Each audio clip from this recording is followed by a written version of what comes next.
a lot of that probably has to do with the expansion draft, too, with Seattle coming into play in just about a year's time right now. And speaking of those Kraken, Ron Francis was recently quoted as saying this: "We don't know yet the kind of team we may be able to draft, so we're comfortable kind of sitting back and waiting right now in terms of finding a head coach and watching what happens here." There's still hopefully a 2020-21 season getting up and running and playing. Are there guys that end up losing their jobs or looking for other things elsewhere? I just think we have time on this. We're not in a race to make that decision at this point. Seems smart, right? I mean, if we're assuming we're going to be able to play, and coaches tend to get fired throughout an NHL season. It just happens. So they want to make sure they have the best candidate available. Well, right. And it's difficult right now to kind of take a snapshot. Here are our options when you know that just a half season's worth of hockey, your options are going to shift dramatically given the transactions, the changes we see in the coaching category. So two names that really pop out to me, Jamie, and I think kind of make sense going forward. Gerard Gallant is a guy that really a proven record with respect to our most recent iteration of expansion teams, given his start with the Vegas Golden Knights. There's a guy that has experience taking a group who has not played together as a core and really creating a really successful pathway for that group.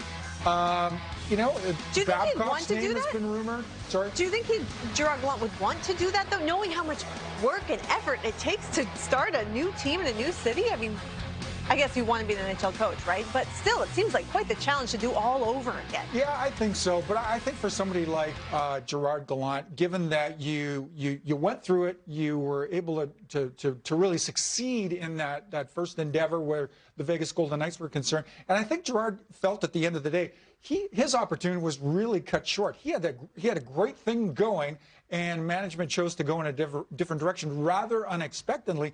I'm sure he'd like to take another run at that with another talented group and see if he doesn't have the opportunity to, over a longer stretch of time, show what the group, the organization, and he as head coach are capable of. Yeah, you mentioned Mike Babcock, too, as a possible name out there, and Bruce Boudreau was listed there as well. Do you see either of them as a fit in Seattle? Yeah, I think Boudreau would be a great fit. I think a guy that probably goes squarely in the category of players coach, and I think you really need an element of that because you're going to be relying on a lot of veteran guys.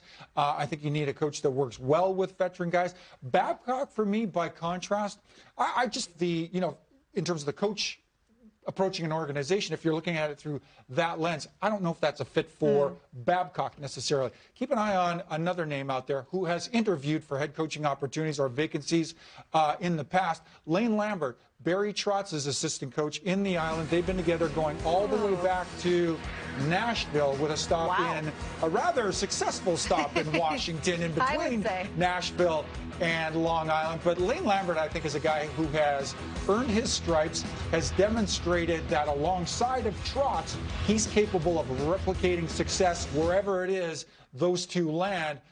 Lane Lambert, to me, is somebody he's knocking on the door. He's bound to get an opportunity at some point.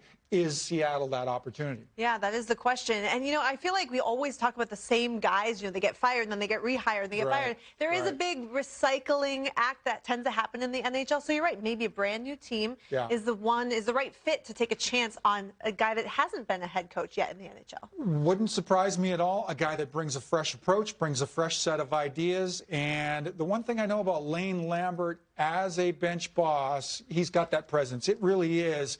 I think the hockey knowledge, it's kind of a baseline. Most anybody that steps behind a bench has that. Lane Lambert brings that presence, I think, that's really required to make a successful head coach. Okay, can't wait to see who ends up leading the Seattle Kraken eventually when that